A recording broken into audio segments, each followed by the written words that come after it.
जय हिंद दोस्तों, स्वागत है आप सभी का अपने YouTube चैनल एकेडमी उत्थान में। मैं रवि राठौर लेकर आया हूं आपके लिए बिहार दारोगा और बीपीएससी की मिनी टेस्ट सीरीज। तो आज हम लोग करने वाले हैं test 4।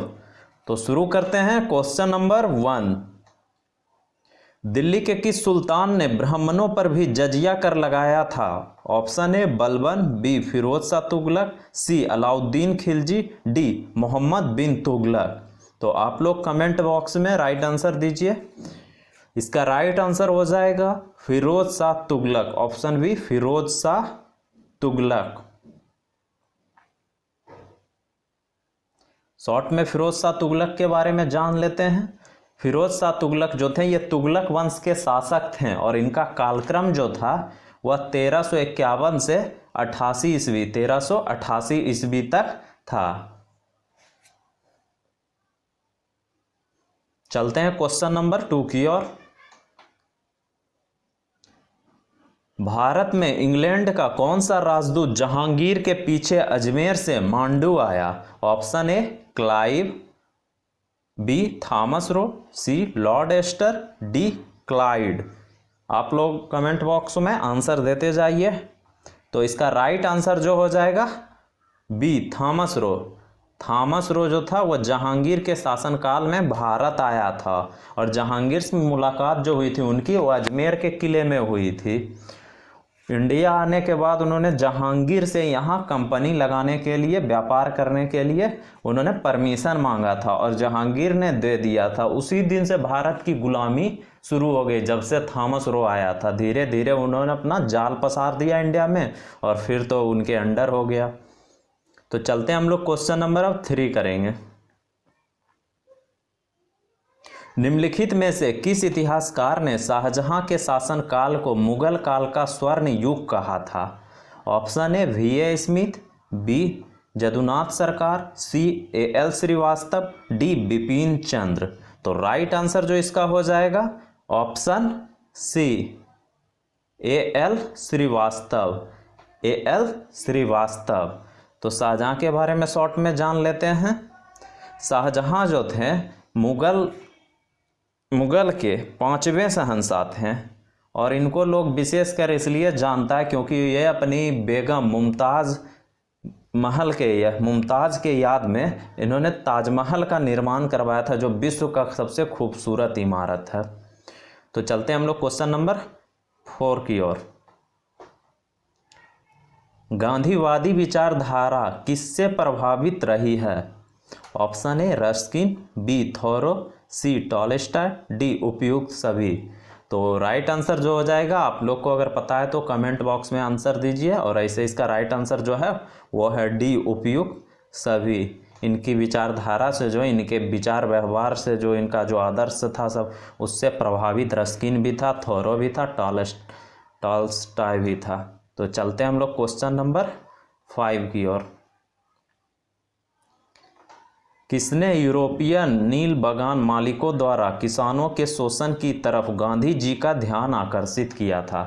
Option A Baba Ramchandra, B Rajkumar Shukla, C Swami Sahajanand Saraswati और डी श्री कृष्ण सिन्हा। तो इसका जो राइट आंसर हो जाएगा ऑप्शन बी राजकुमार शुक्ल। राजकुमार शुक्ल जो थे ये पश्चिम चंपारण से थे और इन्होंने ही महात्मा गांधी को आमंत्रित किया था और महात्मा गांधी 1917 में पहुंचकर वहां प्रथम सत्याग्रह किया था। पश्चिम चंपारण में किए थे महात्मा गांधी सत्याग्रह। तो चलते हैं हम लोग क्वेश्चन नंबर 6 की ओर। वल्लभ भाई पटेल को सरदार की उपाधि किसने दी? Option A Mahatma Gandhi, B Pandit Jawaharlal Nehru, C Maulana Abul Kalam Azad, D Kasturba Gandhi. Option में ये चारों जो दिया ये चारों का चारों गलत है। रियल में जो सही होगा वो बारदोली की महिला। वल्लभ भाई पटेल को सरदार की उपाधि बारदोली की महिलाओं ने दी थी 1928 में। तो ये सारा ऑप्शन गलत है। रियल जो हो जाएगा बारदोली की महिला।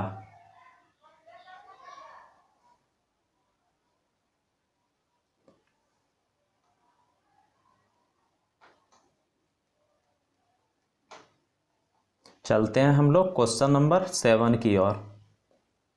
कण्व राजवंश का संस्थापक कौन था?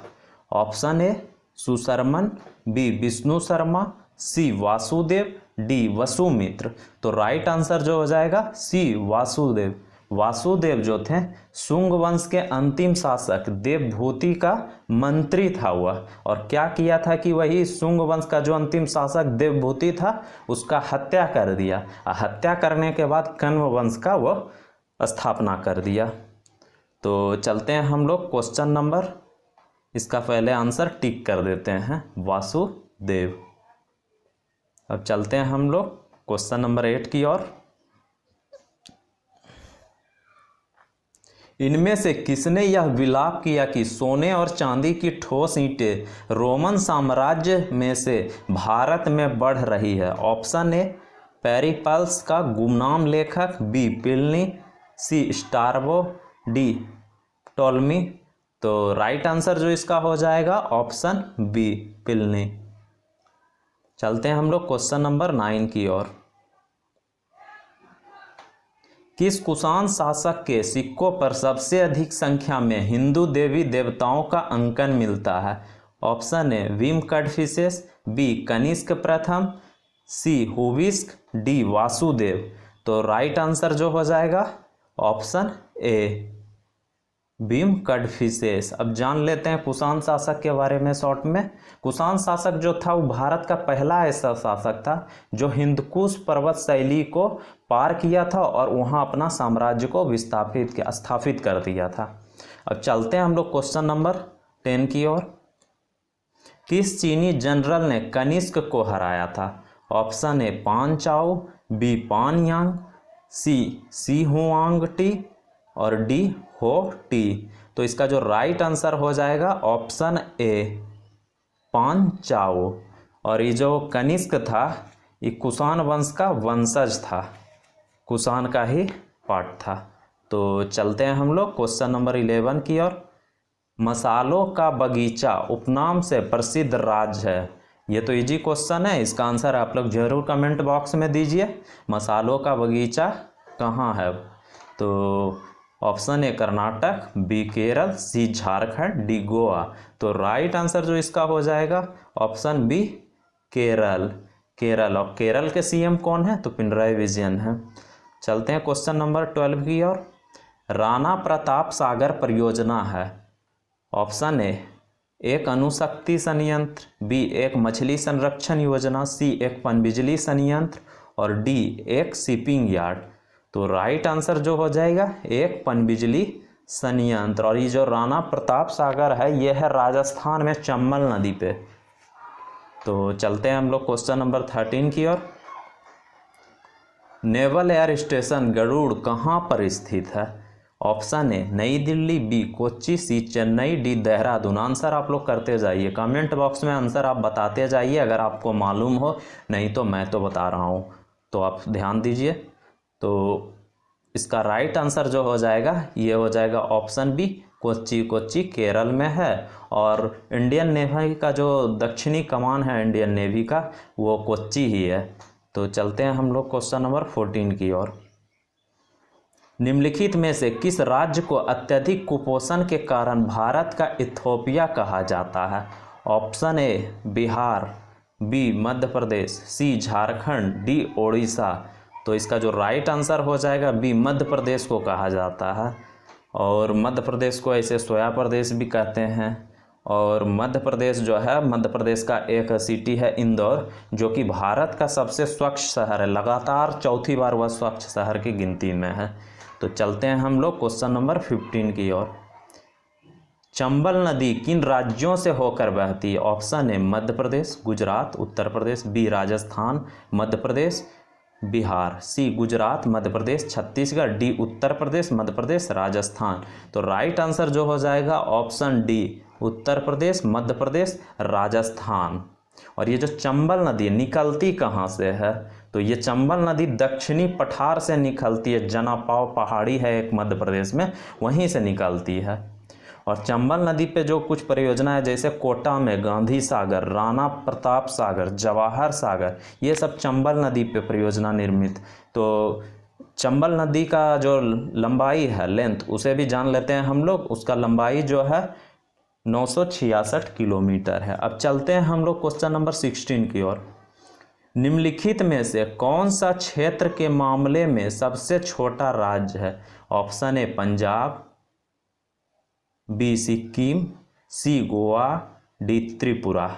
तो आप लोगों को पता होगा कि क्षेत्रफल की दृष्टि से जो सबसे बड़ा राज्य वह राजस्थान है और सबसे छोटा तो वो ऑप्शन सी गोवा है।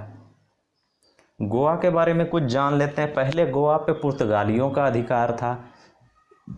18 दिसंबर 1961 को गोवा को पुर्तगालियों से भारतीय सेना ने मुक्त करा लिया, तब भारत सरकार का अधिकार हो गया। अब हम लोग चलते हैं क्वेश्चन नंबर 17 की ओर। भारत के निम्नलिखित राज्यों में से किसमें सागवान का वन पाया जाता है? तो ऑप्शन है Madhya Pradesh, B Uttar Pradesh, C Jharkhand, D Karnataka. तो राइट आंसर जो हो जाएगा इसका ऑप्शन ए मध्य प्रदेश। और मध्य प्रदेश क्या सर्वाधिक वनों वाला राज्य भी है। दूसरा स्थान जो सर्वाधिक वनों में रखता है वो है अरुणाचल प्रदेश। तीसरा जो है वो छत्तीसगढ़ है। अब चलते हैं हम लोग क्वेश्चन नंबर 18 की ओर। धान की खेती के लिए सर्वाधिक आदर्श मृदा कौन सी है? ऑप्शन ए लैटेराइट मृदा, ऑप्शन बी लाल मृदा, सी जलोढ़ मृदा, डी काली मृदा। तो राइट आंसर जो हो जाएगा सी जलोढ़ मृदा, जिसको जलोढ़ मिट्टी भी कहते हैं। और जलोढ़ मिट्टी अब होता क्या है? तो जलोढ़ मिट्टी जो बारिश होने के बाद बाढ़ आता है या कहीं से पानी बह कर आता तो बहाव के साथ जो लाई गई मिट्टी होती है वही होती है जलोढ़ मिट्टी। और आप लोग को बता देते हैं कि धान की खेती यहाँ बोल रहा है, इसे धान का डलिया जो होता है उसको छत्तीसगढ़ को कहा जाता है, धान की डलिया छत्तीसगढ़। तो चलते हैं हम लोग क्वेश्चन नंबर 19 की ओर। निम्नलिखित में से कौन संसद की स्थायी समिति नहीं है? ऑप्शन ए लोक लेखा समिति, बी आकलन समिति, सी अनुसूचित जातियों एवं अनुसूचित जनजातियों के कल्याण समिति और डी इनमें से कोई नहीं। तो राइट आंसर जो हो जाएगा डी इनमें से कोई नहीं। अब चलते हैं हम लोग क्वेश्चन नंबर 20 की ओर। भारत में राष्ट्रपति का चुनाव किया जाता है। ऑप्शन ए प्रत्यक्ष निर्वाचन द्वारा, बी एकल हस्तांतरणीय मत प्रणाली द्वारा, सी आनुपातिक मत प्रणाली द्वारा, डी खुला बैलेट प्रणाली द्वारा।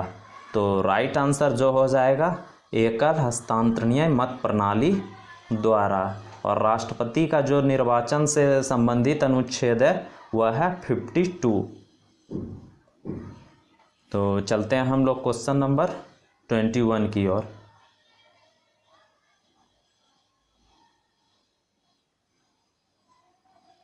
भारत के राष्ट्रपति के महाभियोग की प्रक्रिया है। ऑप्शन ए अर्ध न्यायिक प्रक्रिया, बी कार्यपालिका प्रक्रिया, सी न्यायिक प्रक्रिया और डी विधायी प्रक्रिया। तो राइट आंसर जो हो जाएगा इसका अर्ध न्यायिक प्रक्रिया।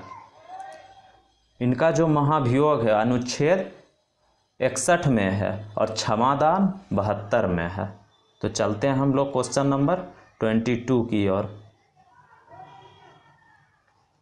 निम्न में से किस विषय पर राष्ट्रपति के लिए मंत्रिपरिषद से सलाह लेना आवश्यक नहीं है? ऑप्शन ए राजदूतों की नियुक्ति, बी विधेयकों पर स्वीकृति देना, सी राज्यपाल द्वारा प्रेषित विधायकों पर स्वीकृति और डी लोकसभा भंग करना। तो इसका जो राइट आंसर हो जाएगा बी विधेयकों पर स्वीकृति देना। चलते हैं क्वेश्चन नंबर 23 की ओर। भारत में प्रति व्यक्ति वार्षिक आय का अनुमान कर्जन ने 1901 में कितना लगाया था? ऑप्शन ए 15 रुपया, ऑप्शन बी 20 रुपया, सी 30 रुपया, डी 50 रुपया। तो राइट आंसर हो जाएगा सी 30 रुपया। और कर्जन जो थे लॉर्ड कर्जन, बंगाल का विभाजन उन्होंने ही करवाया था और उसके बाद रेलवे बोर्ड का गठन भी उन्होंने ही किया था। तो चलते हैं हम लोग क्वेश्चन नंबर 24 की ओर। प्रधानमंत्री आवास योजना का वित्त पोषण केंद्र और राज्यों के बीच किस अनुपात में किया जाता है? Option A 25:75, B 50:50, C 75:25, D 90:10। तो राइट आंसर हो जाएगा ऑप्शन सी 75:25। चलते हैं हम लोग क्वेश्चन नंबर 25 करते हैं। संविधान की 7वीं अनुसूची के अंतर्गत कृषि को किस सूची में रखा गया? ऑप्शन ए संघ सूची, बी राज्य सूची, डी सी समवर्ती सूची, डी किसी सूची में नहीं। तो राइट आंसर जो इसका हो जाएगा बी राज्य सूची। सूचियां 3 होती है, जैसे संघ सूची, राज्य सूची और समवर्ती सूची। संघ के अंतर्गत केंद्र होता है, राज्य के अंतर्गत राज्य होता है और समवर्ती में दोनों मिलकर। तो चलते हैं हम लोग क्वेश्चन नंबर 26 करेंगे। भारत में कुल कृषि ऋणों में संस्थागत ऋणों का भाग लगभग कितना है? Option A 80%, B 70%, C 60%, D 50%। तो राइट आंसर जो हो जाएगा इसका सी 60%। भारी जल का रासायनिक फार्मूला क्या है? तो भारी जल का जो है सूत्र वो जरूर बताइएगा आप लोग कमेंट करके।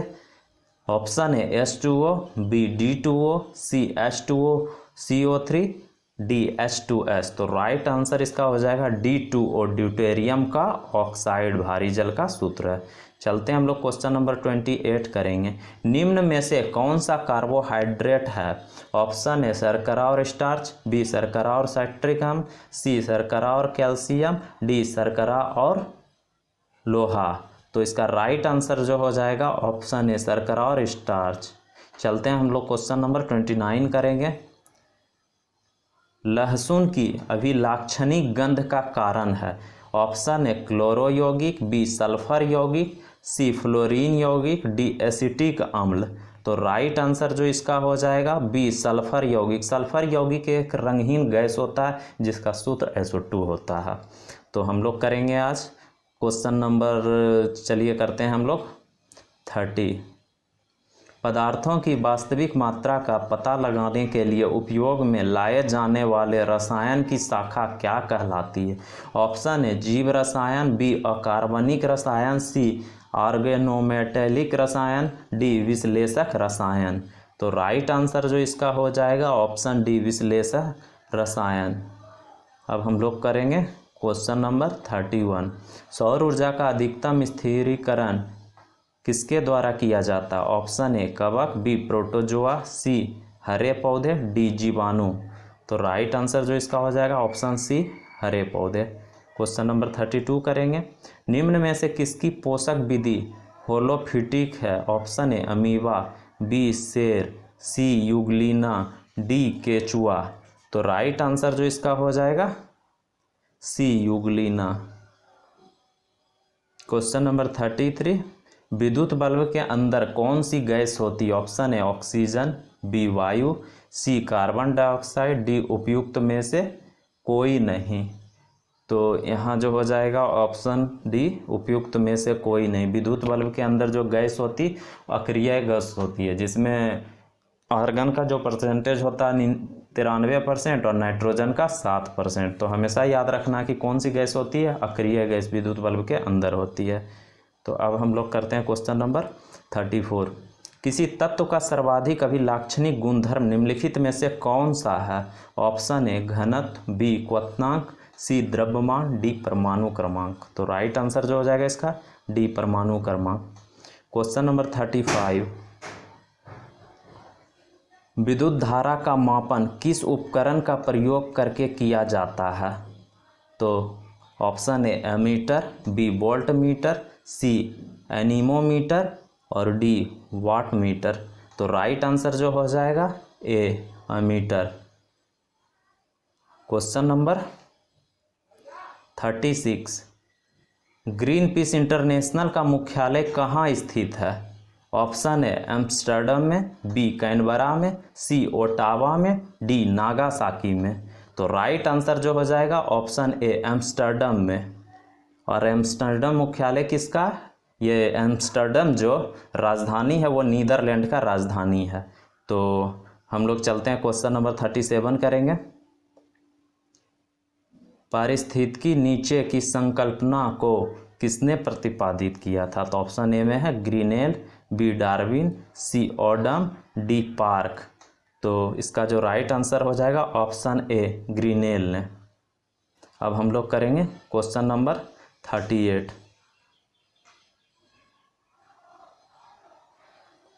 जैव विविधता के साथ साथ मनुष्य के परंपरागत जीवन के संरक्षण के लिए सबसे महत्वपूर्ण रणनीति निम्नलिखित में से किस एक की स्थापना करने में निहित है? तो ऑप्शन ए है जीव मंडल रिजर्व, बी वानस्पतिक उद्यान, सी राष्ट्रीय उपवन, डी वन्यजीव अभ्यारण्य। तो राइट आंसर जो हो जाएगा इसका ए जीव मंडल रिजर्व। Question number 39। भारतीय राष्ट्रीय जैविक विविधता प्राधिकरण स्थापित किया गया है। ऑप्शन है 2003 में चेन्नई में, बी 2003 में बेंगलुरु में, सी 2003 हैदराबाद में, डी 2003 केरल में। तो राइट आंसर जो इसका हो जाएगा ऑप्शन ए 2003 चेन्नई में।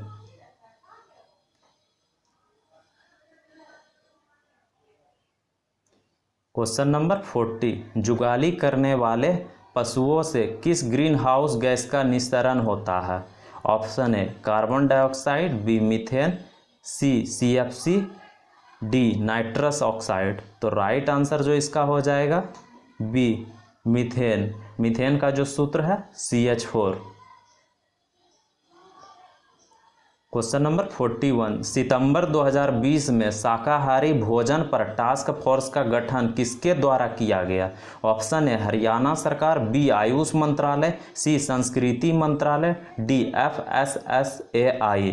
तो राइट आंसर जो इसका हो जाएगा डी FSSAI, जिसका फुल फॉर्म होता है food safety and standard authority of India. हम लोग अब करते हैं क्वेश्चन नंबर 42। बाबरी मस्जिद ध्वंस मामले में लखनऊ की स्पेशल CBI कोर्ट ने 30 दिसंबर 2020 को फैसला सुनाते हुए कितने नेताओं को बरी कर दिया था? Option A 8, B 16, C 24, D 32। तो राइट आंसर हो जाएगा डी 32। और ये बाबरी मस्जिद जो हुआ था कांड, ये सब अयोध्या में हुआ था। तो चलते हैं हम लोग क्वेश्चन नंबर 43 की ओर। किस देश ने अपने सभी नागरिकों को मुफ्त कोरोना वैक्सीन देने की योजना जारी की है? Option A Italy, B France, C चीन, डी अमेरिका। इन चारों में से किसने किया था? तो अमेरिका ने किया था। अमेरिका। और अमेरिका का जो राजधानी है वो वाशिंगटन DC है।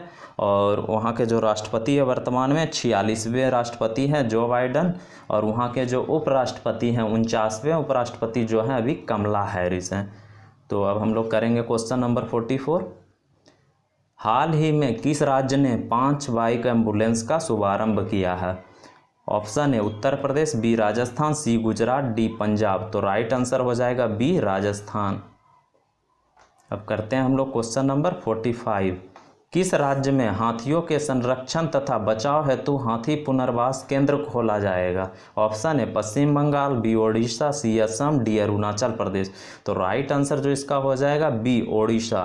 ओडिशा के अभी प्रेजेंट में CM कौन है? पिछले कक्षा में हमने बताया था ये नवीन पटनायक हैं। और भीतरकनिका राष्ट्रीय उद्यान और सिमलीपाल ये दोनों भी ओडिशा में ही है।